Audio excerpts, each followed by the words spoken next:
On va commencer par cette affaire Pierre Palmade avec cette garde à vue qui a démarré en début d'après-midi à 14 heures exactement. L'acteur qui était à l'hôpital du Kremlin-Bicêtre a été déplacé vers l'hôpital de Melun où se trouve notre envoyée spéciale Régine Delfour. Bonsoir Régine. Est-ce qu'on a des nouvelles de cette garde à vue qui est en cours ? Non, Laurence, nous n'avons aucune information sur cette garde à vue. Rien ne filtre depuis un moment. Alors, vous l'avez dit, ce que l'on sait avec certitude, c'est que Pierre Palmade a été placé sous le régime de la garde à vue à 13h55 et qu'il a été transféré à l'hôpital de Melun. Il doit être en train de s'expliquer sur plusieurs points, notamment pour quelles raisons il a pris son volant, le volant de son véhicule, alors qu'il était sous l'emprise de la cocaïne. Pourquoi son véhicule a été dérouté sur la voie de gauche, a-t-il été distrait? Le choix donc de l'hôpital de Melun n'est pas anodin puisque les enquêteurs de Melun sont en charge de l'enquête qui a été ouverte pour homicide et blessures involontaires ayant entraîné une incapacité totale de travail supérieure à 3 mois. Et l'autre point aussi pour ce choix de l'hôpital, c'est que si à l'issue de sa garde à vue, Pierre Palmade devrait être déféré, ce serait au tribunal qui se trouve à 4 km de cet hôpital. Merci beaucoup Régine Delfour et Léo Marcheguet sur place devant l'hôpital de Melun. Jean-Christophe Couvi, la garde à vue a donc commencé. Combien de temps peut-elle durer et jusqu'où est-ce que les enquêteurs peuvent aller ? Alors là, la garde à vue a commencé, effectivement, on parle de 24 heures de garde à vue, renouvelable une fois, donc ça fait 48 heures au total. Mais je veux dire, on ne peut pas la renouveler comme ça parce que l'enquêteur le décide. C'est vraiment parce qu'il y a un besoin de voir la personne en audition un peu plus longtemps et on est toujours sous les ordres du procureur de la République. Un officier de police judiciaire ne prend pas seul la décision, il doit rendre compte au procureur de la République. Donc là, en fait, le début, j'allais dire, de l'affaire va pouvoir commencer vraiment. On est dans le sérieux et on va expliquer, l'enquêteur va expliquer, effectivement, va tenter de donner une explication grâce au dire de la personne gardée à vue. Donc au début, effectivement, on l'entend comme ça librement et on nous raconte toujours la version idéale de comment ça s'est passé. Et au fur et à mesure, on confronte effectivement, lors de la deuxième, troisième, quatrième audition, la personne par rapport aux éléments matériels que nous, on a pu recueillir sur le terrain et mettre peut-être face, j'allais dire, à des confrontations en disant, voilà, là, vous nous donnez ça comme information. En fait, ça correspond pas du tout à ce que nous, on a découvert. Expliquez-nous pourquoi, etc. Bon. Et ça se peut aussi et je le souhaite, que ça se passe très, très bien, que d'entrée, effectivement, la vérité soit dite tout de suite pour éviter que ça traîne en longueur. Voilà, c'est même l'intérêt, j'allais dire, de l'enquête, de dire toute la vérité, rien que la vérité, très rapidement. Et on peut interroger un prévenu sur un lit d'hôpital. Ah oui, si les médecins donnent le feu vert, on est d'accord. Voilà, c'est effectivement c'est les hommes de science qui peuvent nous dire si effectivement la personne peut être entendue ou pas, si elle a toutes les capacités pour être consciente et pour pouvoir répondre aux questions des enquêteurs. Jean-Christophe Couvi, cette affaire a une dimension nationale. Il y a des accidents malheureusement identiques tous les jours, on en parle beaucoup moins. Là, évidemment, la notoriété du prévenu fait qu'il y a une caisse de résonance importante. On a beaucoup parlé des victimes aussi, de ces 3 personnes qui étaient dans la voiture en face, dont la vie est fracassée, ce bébé qui est mort. Est-ce que, voilà, comment vous réagissez, les policiers, face à cette ampleur nationale du débat ? Alors nous, ça nous touche, mais quelque part, je veux dire, on se bat au quotidien justement contre ce fléau de la drogue, parce qu'on voit, nous, sur le terrain, justement, des enfants qui sont touchés par ça, des personnes, des adultes. On voit que des fois aussi, ça les rend comme des zombies, notamment dans Paris, avec le crack, avec toutes les personnes qui utilisent même du cannabis, de la cocaïne. Et effectivement, cette affaire, je veux dire, met un focus sur cette problématique. Et nous, elle doit servir aussi à éveiller les consciences des gens en disant que la drogue, effectivement, c'est pas juste une drogue récréative comme on peut parler. Par exemple, pour le cannabis, c'est bien plus grave que ça. Ça touche tout un pan de la société et on doit rebondir là-dessus pour prendre vraiment des décisions. Voilà. Actuellement, 90% des moyens de l'État de la lutte contre la drogue sont utilisés pour la répression et seulement 10%, pour les soins, la prévention.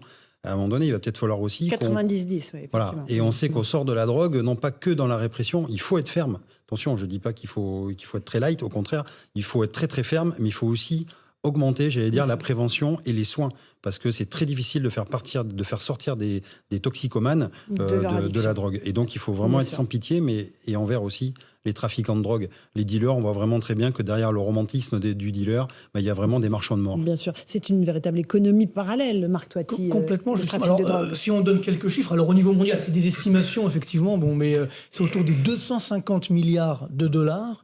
Je dirais générés de revenus donc générés par la drogue au niveau mondial. En France, c'est autour des 4,2 milliards d'euros. Donc c'est pas rien. Bon, c'est 0,14% du PIB. Bon, c'est pas non plus énorme, mais c'est quand même effectivement une réalité économique. Donc il y a aussi une grande hypocrisie, je pense. Alors évidemment, dans certaines cités HLM, notamment dont je suis issu, d'ailleurs, voilà, je peux en parler. C'est vrai que là, on a une vraie économie souterraine qui est là. Donc qui je sais pas si elle est aussi souterraine que ça. Oui, voilà. Ou du moins elle est peut-être acceptée. Alors, elle est pour moi parallèle. Non, mais c'est une économie parallèle. Une économie parallèle, mais qui est entre guillemets tolérée. C'est ça, je pense, le vrai drame. Et donc qui génère derrière des revenus assez conséquents. Et pour certains, aujourd'hui, quand vous avez un taux de chômage des moins de 25 ans, par exemple dans les cités HLM de 60%, c'est vrai que l'issue, elle peut être là aussi. C'est malheureux à dire, mais il y a une réalité de l'emploi qui existe aujourd'hui en France de ce point de vue. Là, et derrière, il n'y a pas forcément de réaction. Et puis moi, ce qui me frappe encore, c'est que tous les secteurs effectivement d'activité sont concernés. Tout à l'heure, je parlais effectivement des marchés financiers, voilà, de la politique, voilà, du show business au sens large. Puis bien sûr, beaucoup de jeunes aujourd'hui qui sont concernés. Et ça commence très tôt. Ça peut commencer avec le juin, et puis ça peut malheureusement aller très vite et terminer très très mal. Donc c'est ça qui est peut-être dangereux pour notre économie, et puis aussi peut-être un grand désarroi de notre jeunesse qui fait qu'elle est acculée, et puis finalement elle se tourne très facilement vers cette triste réalité. Karim, non, mais un petit mot sur ce qui vient d'être dit, la drogue, ça peut faire perdre la tête au sens propre et figuré, dans la mesure où, au sens propre, effectivement, c'est la santé publique qui est impactée, donc dans son ensemble, et les consommateurs en premier lieu, et au sens figuré, perdre la tête, parce que quand vous avez des réseaux de drogue qui sont tenus par des gens qui ont entre 15 et 25 ans et qui gagnent entre 30 et 80 000 euros par jour, effectivement, par jour, ça peut faire perdre la tête. Un point de deal aujourd'hui qui fonctionne bien, ça peut être 80 000 euros par jour. Donc, je ne sais pas si vous vous rendez compte. Donc, quand on fait le cumul, ils lâcheront rien, ces gens-là. Donc, oui à la prévention, à l'évidence. Oui à la santé publique et aux campagnes, à l'évidence. Mais oui aussi, effectivement, donc, à la capacité de taper fort avec la répression pour ces gens-là, parce qu'ils ne lâcheront rien. Et c'est pour ça qu'ils sont armés aujourd'hui, qu'ils font face aux forces de l'ordre, qu'ils sont capables de leur tirer dessus, qu'ils se font des guerres de territoire. Ça, c'est pour le gros du cannabis et de la cocaïne, parce qu'ils vendent les deux maintenant dans le quartier. Donc, ils font des offres. Et c'est Uber Sheet qui viennent vous servir à domicile. Ils ont Snapchat qui sont des applications éphémères qui font des soldes. Enfin, je veux dire, c'est de la folie. C'est des vraies petites entreprises. Selon l'INSEE, il y aurait 21 000 personnes en France qui travailleraient effectivement dans le secteur de la drogue. C'est quand même assez énorme. Alors, un tout dernier mot. Après, Jean-Christophe, effectivement, vous posez la question, Laurence, des forces de police qui sont confrontées au cas même, j'ai envie de dire, Pierre Palmade. Mais c'est tous les jours. Mais bien sûr. On oublie de le dire. Mais là, on en parle beaucoup parce que c'est quelqu'un de connu. Mais je suis d'accord, mais ce que je veux dire par là, c'est qu'on a la police spécialisée qui travaille sur les stupes, mais on a aussi police secours. Police secours, ça va voir les familles où il y a de l'alcoolémie, ça va voir des familles où il y a des consommations de drogue, où il y a des gens qui sont violents. Tous les jours, les fonctionnaires de police sont confrontés aux méfaits à la fois de l'alcool et de la drogue. Tous les jours, même les polices, entre guillemets, non spécialisées. C'est un vrai fléau pour le pays. Un homme qui était a priori un des passagers de sa voiture et qui a pris la fuite a été interpellé. Noémie Schulz, vous êtes avec nous du service police-justice de CNews. Bonsoir à vous. Il est interrogé après avoir été interpellé, c'est bien cela ? Absolument, un homme de 33 ans, marocain, en situation irrégulière. Ce sont les quelques informations que nous avons à son sujet. Cet homme est soupçonné d'être un des deux passagers qui se trouvaient dans la voiture de Pierre Palmade vendredi soir. Un homme donc qui avait pris la fuite presque immédiatement après les faits. Des témoins avaient aperçu deux hommes quitter le véhicule et s'éloigner de cette scène d'accident. Ils étaient activement recherchés depuis. La porte-parole du ministère de l'Intérieur avait lancé un appel lundi matin, leur avait demandé de se rendre à la police. Pourquoi étaient-ils recherchés ? D'abord parce qu'on peut leur reprocher une non-assistance à personne en danger, puisqu'ils sont partis alors que des personnes étaient grièvement blessées et qu'ils n'ont pas cherché à leur porter les premiers secours. Et puis également, bien sûr, parce que ce sont les témoins directs de cet accident. Ils se trouvaient dans la voiture. Ils ont sans doute, ils ont été conscients de ce qui se passait, puisqu'ils ont été capables de sortir sortir de cette voiture. Ils ont donc des informations sur ce qui s'est passé dans les secondes qui ont précédé l'impact. Pierre Palmade a-t-il parlé? Ont-ils compris ce qu'il se passait? Et donc, ce sont des éléments, bien sûr, très importants dans cette enquête. Noémie, concernant Pierre Palmade, donc, qui lui est en garde à vue depuis le début de l'après-midi, 48 heures au maximum pour l'interroger, c'est bien cela pour les enquêteurs? Oui, une garde à vue, vous savez, la durée, c'est 24 heures qui peut être renouvelée une fois, donc ça peut aller jusqu'à 48 heures. Ce qu'il faut savoir, c'est que Pierre Palmade, il était jusqu'à présent hospitalisé au Kremlin-Bicêtre. Il a été transféré à l'hôpital de Melun. C'est le parquet de Melun qui dirige pour le moment cette enquête, donc on comprend ce rapprochement géographique. Mais cela signifie tout de même qu'il est toujours dans un milieu hospitalier, sans doute parce qu'il n'est pas pleinement remis. On rappelle qu'il a fallu plusieurs heures pour le désincarcérer. Il a des blessures, même si les médecins ont estimé que son état était compatible avec un placement en garde à vue. Donc cette garde à vue va-t-elle durer, va-t-elle aller au bout des 48 heures? On ne sait pas si son état le permettra. On sait en tout cas, d'après son entourage, qu'il n'a pas de souvenir de l'accident et des moments qui ont précédé cet accident. On va voir ce qu'il va dire aux enquêteurs pendant cette garde à vue. Il va aussi bien sûr devoir s'expliquer sur les substances qu'il avait pu prendre dans les heures qui ont précédé, les personnes aussi qui étaient dans la voiture. On rappelle qu'une deuxième personne est toujours recherchée. Évidemment, il va être questionné sur son identité. Voilà donc pour cette garde à vue qui a commencé à 13h, qui pourrait durer jusqu'à vendredi 13h, mais qui pourra aussi se terminer plus rapidement. Merci beaucoup Noémie Schulz pour toutes ces précisions. Jean-Christophe Covy, vous êtes policier. Cette garde à vue, elle est importante. Il faut déterminer ce qui s'est passé. Mais a priori, si Pierre Palmade dit « je ne me souviens de rien, j'ai eu un choc, je ne sais pas ce qui s'est passé avant et pas pendant », ça va être compliqué. Il va falloir recouper les preuves, tout ce que la balistique a pu enregistrer et la toxicologie. Oui, effectivement. Alors normalement, alors voilà, il doit normalement, pour faire une garde à vue, je vais dire, il doit être maître de sa conscience, effectivement, puisqu'il est apte à participer à cette garde à vue. Donc c'est à lui d'expliquer si effectivement il a des trous de mémoire ou qu'il ne se souvient pas, ou alors même on n'est pas obligé de s'épancher pendant une garde à vue. On peut très bien dire je ne veux pas m'exprimer. Je m'exprimerai par exemple que devant le juge ou etc. Là, je pense qu'il y a aussi le jeu des avocats qui vont quand même essayer de... C'est important aussi, les avocats, ils défendent leurs clients, mais ils sont aussi, des fois, ils font basculer des affaires en leur disant que c'est leur intérêt justement de dire la vérité, toute la vérité, très rapidement, pour justement montrer aussi qu'ils sont de bonne foi, qu'ils veulent aider la justice, etc. Voilà.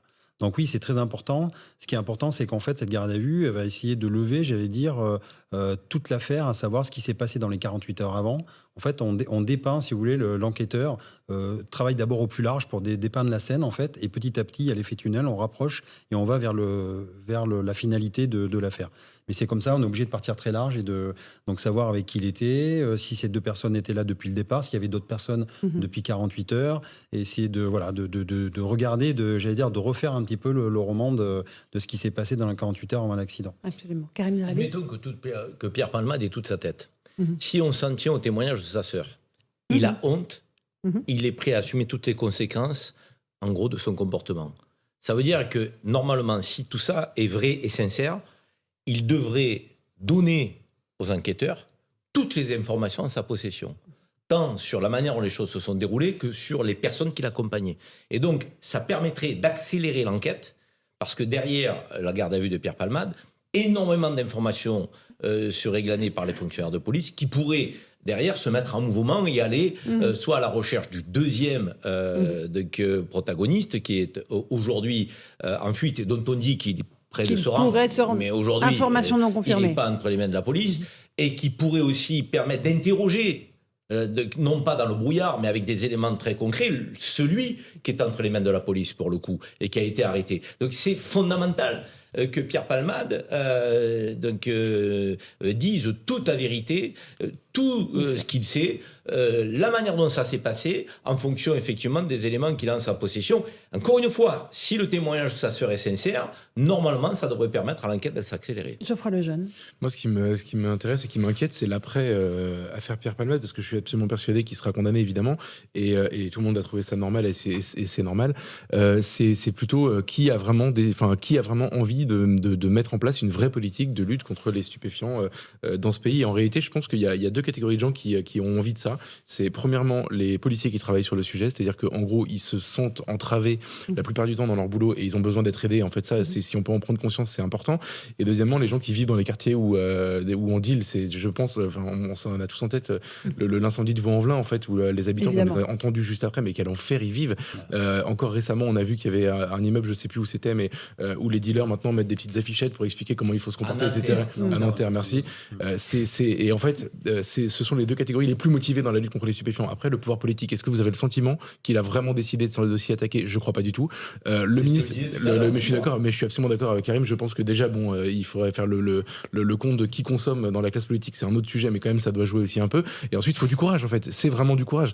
Et il n'existe pas. Et donc ensuite, il y a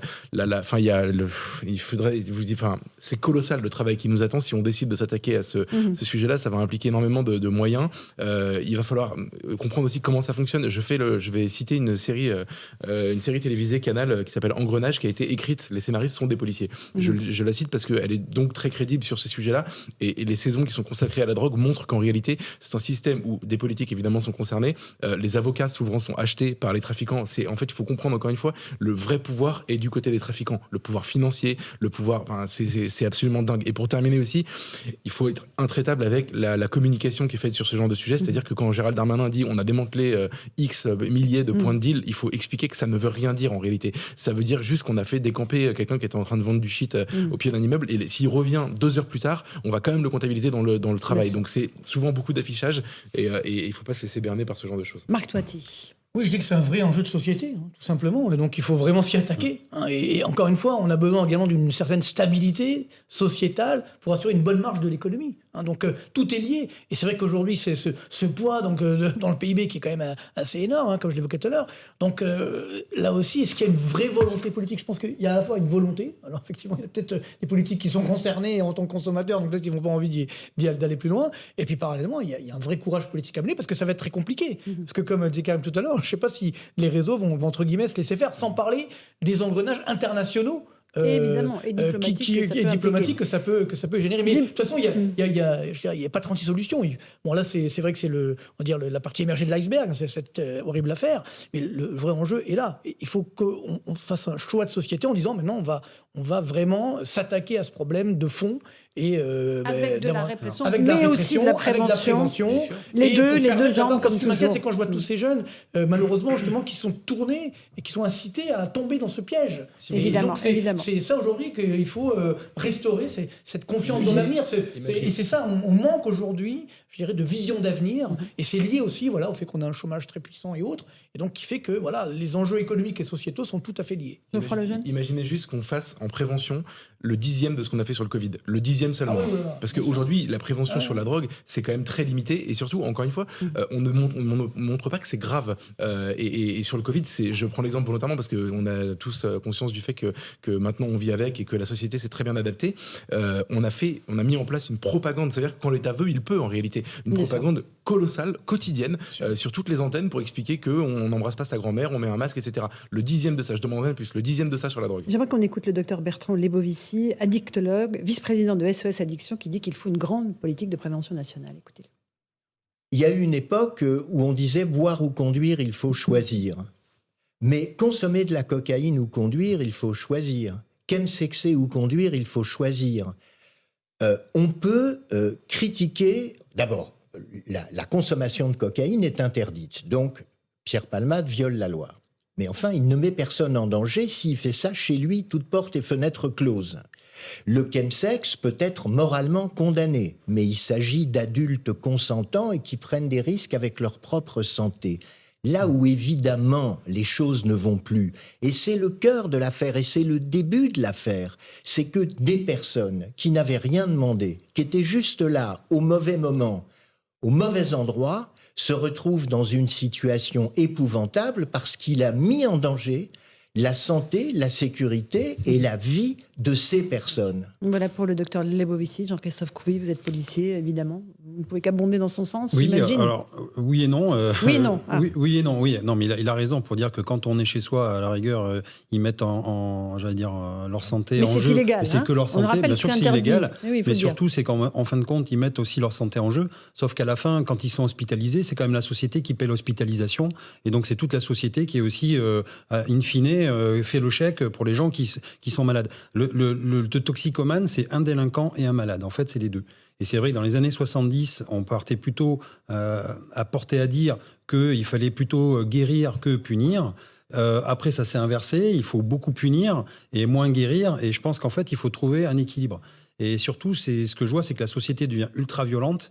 Et on voit que tous ces gangs qui sont en train de se monter, de monter en puissance. Et quand on voit les pays sud-américains, ou maintenant même au Mexique, on les voit patrouiller dans la rue avec des automitrailleuses, que même l'État ne peut rien faire. La Colombie est en train d'arrêter la lutte contre la drogue parce que les gangs, les cartels sont plus puissants bientôt que l'État. Ben, ça me pose des questions, notamment en France. Faut savoir qu'un meurtre sur 3 dans le monde est dû aux gangs, notamment sur les trafics de drogue, dans l'Amérique du Sud, qui représente que 10% du globe. Donc imaginez un petit peu, si toute cette violence arrive un petit peu sur la France, on la voit monter, on voit qu'ils sont armés de plus en plus, et c'est maintenant qu'il faut prendre cette résolution. Ces armes, etc., c'est incroyable. Mais comment toutes ces armes peuvent arriver comme ça en France? Mais les armes, pour les pays d'Amérique latine, il y a ce problème-là. Mais un dernier mot. Pays de l'Est. Cette violence, Karim, un tout petit mot avant le flash. Elle arrive. Ces groupes sont de plus en plus puissants aussi dans nos quartiers, en France, donc terrorisent des populations, mais vont plus loin. Donc dans la société, ils ont une influence. Les armes, ils arrivent de conflits. Là, une fois que la guerre en Ukraine sera terminée, il y a des armes qui arriveront très vite donc sur notre sol, comme ça a été le cas du Kosovo, de l'ex-Yougoslavie. Donc c'est toujours de la même manière que ça se passe. Moi, je suis très inquiet, je vous le dis, pour l'avenir de notre pays sur ce sujet-là. Ça désocialise des jeunes, donc adolescents. Donc ça donne le sentiment qu'on peut réussir dans la société, donc très vite, donc dans un temps très court, avec beaucoup d'argent. Donc ça génère de l'insécurité, des gangs et des violences. Oui, mais l'espérance de vie. Donc, encore une fois, si on ne fait pas un travail d'éducation et de prévention, je veux dire, ça ne rentrera pas dans les têtes et dans les esprits. Donc bien sûr qu'il faut faire la prévention. On en parlait avec Jean-Christophe à la pause. Le consommateur aujourd'hui, c'est 135 € d'amende. 135 € d'amende pour le consommateur. 200, mais s'il paye tout de suite, c'est 150. 150. Bon, s'il paye tout de suite. Vous voyez quand même où on en est. Alors, c'est pour ça qu'il faut quand même être beaucoup plus clair sur la prévention, sur la santé publique et sur la répression. Nous n'avons pas droit à un débat public politique sur cette question. Moi, j'ai des habitants des quartiers, quand je les croise, ils me disent, ils sont contents de ce qui se passe. Ça gère la paix sociale, donc ces trafics. Vous vous rendez compte, les gens, les habitants, ce qu'ils se mettent à la tête? Ils se disent que tout ça entretient la paix sociale. Mais c'est le contraire de la paix sociale. C'est le désordre social. Allez, vous rajoutez un tout petit Juste mot, quelque chose, Jean-Christophe. c'est un économiste que je dis ça. Le nerf de la guerre, c'est l'argent. Et l'argent, en fait, il faut taper au portefeuille.